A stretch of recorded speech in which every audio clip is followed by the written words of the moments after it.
A씨는 대장 내시경을 받다가 직장에 작은 종양이 발견됐습니다. 조직 검사를 해보니 직장 신경 내분비 종양으로 확인돼 경계성 종양으로 진단이 내려졌는데요.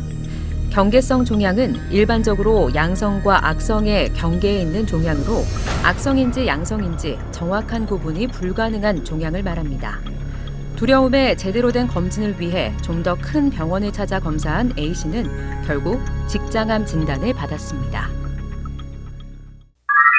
직장암이란 직장에 생긴 암세포로 이루어진 악성 종양을 말합니다. 대장은 크게 결정과 직장으로 구분이 되는데 암이 발생하는 위치에 따라서 결장에 생기면 결장암, 직장에 생기는 암은 직장암이라고 합니다. 직장은 대장의 마지막 부분을 말하며 항문에서 길이가 15cm 정도 되는 파이프 모양의 관처럼 생겼습니다. 상부와 중부, 하부 직장으로 나눌 수가 있고 꼬리뼈의 앞면에서 가운데를 따라 내려가 항문에서 끝이 납니다.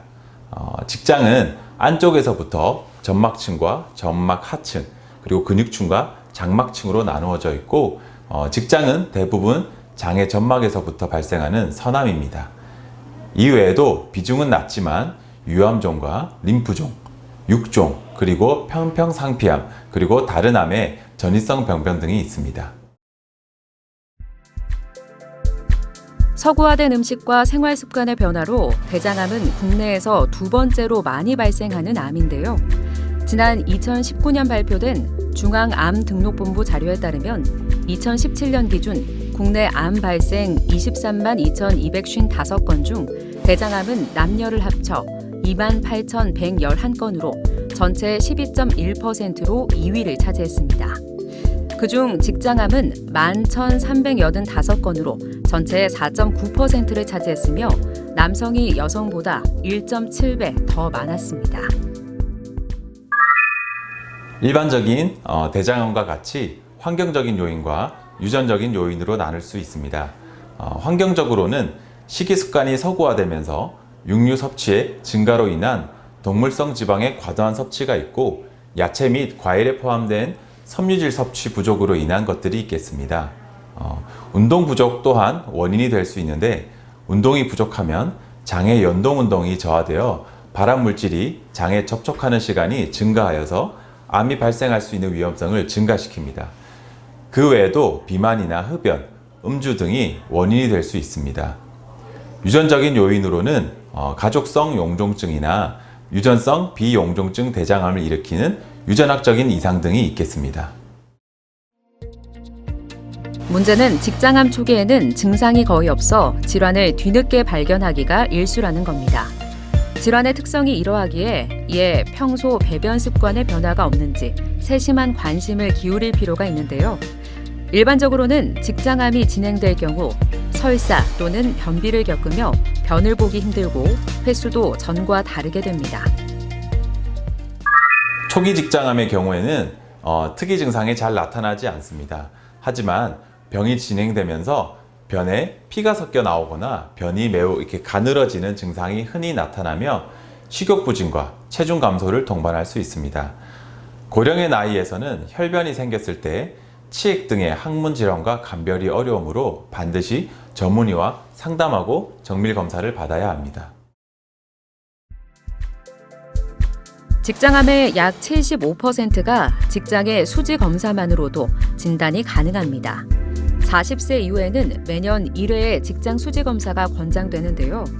이 검사는 의사가 윤활제를 바른 장갑을 끼고 항문에 손가락을 넣어서 항문 안쪽 직장에 비정상적인 덩어리가 만져지는지를 확인합니다. 가장 기본적이면서도 쉽게 할 수 있는 신체 진찰로는 직장 수지 검사가 있습니다.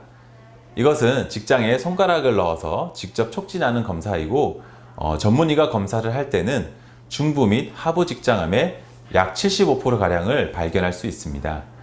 그리고 대변 자멸 검사가 있는데 간단하고 경제적인 검사이지만 정확성이 높지 않으므로 양성인 경우에는 반드시 대장 내시경을 시행해 보아야 합니다. 대장 직장암에서 가장 중요한 검사로 꼽을 수 있는 것이 바로 대장 내시경입니다. 내시경을 삽입하여 대장 전체를 관찰하는 검사로 대장의 질환을 가장 정확하게 진단할 수 있는 검사입니다. 대장 직장암 및 용종 발견에 있어 진단율이 매우 높고 조직 검사와 용종 제거가 가능하므로 매우 유용한 검사법입니다.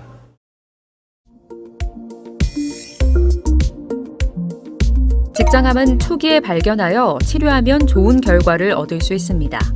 또한 검진을 통해 선종 단계에서 용종을 발견하여 대장 내시경으로 제거하면 직장암 자체를 예방할 수 있는데요. 증상이 없는 저위험군인 경우 45세 이후부터 매 5에서 10년마다 대장 내시경 검사를 받아야 합니다.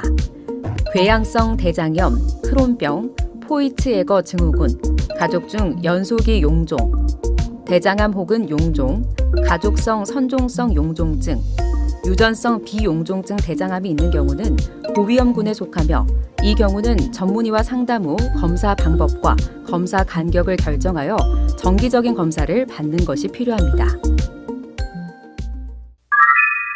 직장암은 위치나 병변의 진행 정도, 그리고 환자의 특징에 따라서 다양한 치료 계획을 세울 수 있습니다. 그리고 무엇보다 대장암과는 차별화되는 것이 방사선 치료를 병행할 수 있습니다. 그래서 무엇보다 중요한 것이 다학제 통합진료입니다. 다학제 통합진료는 대장학문외과, 소화기내과, 영상의학과, 방사선 정형외과 등 해당 질환과 관계되는 여러 과에서 함께 모여서 환자의 치료 방향을 결정하는 진료 방법입니다. 그래서 조금 더 환자에게 유익한 치료 방향에 대해서 다양한 의견이 모아지고 최선의 치료 방향을 결정하는 데 도움이 되고자 합니다. 진행성 대장암의 경우에는 대부분 수술 전 항암 방사선 치료를 시행하는 것이 표준 치료로 되어 있습니다. 다른 대장암과는 다르게 직장암에서 방사선 치료가 가능한 이유는 대장과는 달리 직장은 골반강이라는 제한된 구조 안에 위치하고 있고, 특히 중하부 직장은 장막으로 둘러싸여 있지 않아 방사선 치료에 매우 용이합니다. 추가적으로는 방사선 치료의 효과를 높이기 위해서 경구형 항암제를 함께 복용하게 되는데, 이를 통해서 수술 전 항암 방사선 치료라고 통칭합니다. 수술 전 항암 방사선 치료의 장점은 직장암의 수술 후 국소 재발률을 낮출 수 있다는 것입니다. 직장암은 해부학적으로 주변의 다른 장기가 가까이 있으며 직장에는 복막이 없어 결장암보다 주위 장기로의 암세포 침윤과 국소 재발이 많습니다. 따라서 직장암 치료에서는 여러 가지의 전략적 접근이 고려되는데요. 특히 하부 직장암인 경우 항문 괄약근 기능 보존이 무엇보다 중요합니다. 항문과 비교적 가까운 직장에 위치하고 직장암이 점막 하층에 국한된 경우에는 항문을 통해 국소적으로 절제술을 시행하는 경우도 있습니다. 하지만 다수의 경우 국소적으로 진행된 직장암으로 근치적 직장 절제술을 시행합니다. 항문과 비교적 거리가 있는 중부 직장과 상부 직장의 경우에는 직장 주변의 림프절과 혈관을 박리하고 안전거리를 확보한 후에 직장을 절제하게 됩니다. 그리고 그 다음 남아있는 직장을 자동 문호끼로 연결해 줍니다. 경우에 따라서는 소장의 끝부분인 말달 회장을 복부 절개창을 통해 복벽으로 빼내 임시 장루를 만드는 경우도 있습니다. 하지만 직장암의 위치가 하부 직장에 위치하고 있고 항문과 매우 가깝다면 직장을 남기기 매우 어려운 상황이므로 항문과 직장을 함께 절제하고 영구적으로 장루를 만들어야 하는 불가피한 상황이 있을 수도 있습니다. 근치적 절제술 후 어느 시기에서든지 재발이 일어날 수 있으나 평균 재발 시기는 12에서 24개월 후로 재발의 70%가 수술 후 24개월 이내에 발생한다고 알려졌습니다. 또한 수술 후 3에서 5년에 재발의 90%가 발견되며 5년 후부터는 재발 우려가 낮아집니다. 직장암 수술 시 암이 배뇨와 성기 등에 관여하는 신경에 침범되어 있거나 아주 근접한 경우 불가피 신경을 같이 절제하기도 합니다. 또 수술 시 신경을 절제하지 않더라도 암 절제 수술로 인해 신경으로 가는 혈액이 차단이 되어서 수술 후 일시적으로 배뇨장애 및 성기능 장애가 나타날 수도 있습니다. 대부분의 경우는 시간이 경과하면 정상으로 기능이 돌아오게 되지만 증상이 오래 지속되는 경우 비뇨기과 진료에 도움을 받게 될 수도 있습니다. 그리고 흔하게 발생하는 부작용 중 하나는 배변 습관의 변화가 있습니다. 직장의 일부 또는 거의 대부분을 절제한 경우에는 대변을 저장했다가 모아서 배출하는 직장이 없어지기 때문에 수술 후 변을 아주 자주 보는 증상이 나타날 수 있습니다. 여기서 잠깐! 잘못된 의학 상식을 바로잡아 건강도 지키고 상식도 키우는 Yes or No. 여성의 경우 직장암으로 질출혈이 발생할 수 있다는데 사실인가요? 반드시 그런 것은 아닙니다. 질출혈이 직장암의 전형적인 증상은 아닙니다. 하지만 여성들의 경우 직장의 앞면과 질의 뒷면이 맞닿아 있는 해부학적인 구조를 가지고 있습니다.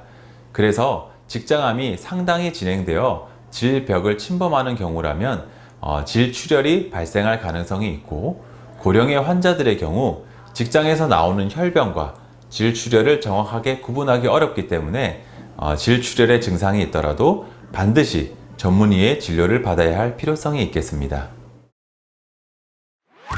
잘못된 의학 상식 깨치기 Yes or No 두 번째. 바나나를 많이 먹으면 직장암 예방에 도움이 되나요? 맞습니다. 바나나는 항암 성분을 다양하게 함유하고 있어 치료에 도움을 받을 수 있습니다. 특히 루틴 성분을 다량 함유하고 있어서 혈액순환은 물론 항산화 작용까지 가지고 있습니다. 바나나는 백혈구의 수를 증가시키고 종양괴사 인자와 암세포를 공격하는 인자의 생성을 향상시키기 때문에 좋은 기능을 가지고 있습니다. 중요한 것은 바나나뿐 아니라 다양한 과일 및 채소의 섭취를 통해서 배변의 습관이 일정하게 조절이 되면 직장암 예방에 큰 도움이 될 것입니다. 직장암의 사망률은 계속 감소하고 있습니다. 이는 조기에 발견되는 경우가 점차 늘어나고 치료 방법들이 발전하여 치료율이 향상되었기 때문인데요. 무엇보다 치료율을 높이는 가장 좋은 방법은 조기에 발견해서 수술적 치료를 받는 것인 만큼 이상 증상이 없더라도 권고안에 따라 정기검진을 받는 것이 중요하겠습니다. 직장암은 초기에 발견하여 치료하면 치료 성적이 매우 좋습니다. 또한 검진을 통해 선종 단계에서 용종을 발견하여 대장 내시경으로 제거하면 직장암 자체를 예방할 수 있습니다. 그러므로 대장 내시경 검사를 통한 검진이 중요합니다. 증상이 없는 저위험군인 경우 50세 이후부터 매 5에서 10년마다 대장 내시경 검사를 받아야 합니다. 궤양성 대장염, 크론병, 가족성 손종증이 있는 경우와 가족 중에 연소기 용종증, 대장암 등이 있는 경우에는 고위험군에 속하며, 이 경우에는 전문의와 상담 후에 검사 방법과 검사 간격을 결정하여 정기적인 검사를 받는 것이 필요합니다. 직장암 수술 후 잦은 설사로 항문주의가 헐어 통증이 생길 수 있는데요. 이럴 때는 배변 직후 따뜻한 수돗물로 5에서 10분간 항문을 담그는 좌욕이 도움이 될 수 있습니다. 더불어 상처가 붉게 변하고 통증이 있거나 벌어질 때, 혹은 쥐어짜는 듯한 급격한 복부 통증, 복부가 딱딱하게 뭉치는 증상이 지속할 때, 그리고 체온이 38도 이상일 때는 즉시 병원을 찾아 진료를 받아야 합니다. 메디컬 플러스 오늘 준비한 소식은 여기까지입니다. 다음 시간에 새로운 소식으로 다시 찾아오겠습니다. 시청해주신 여러분 고맙습니다.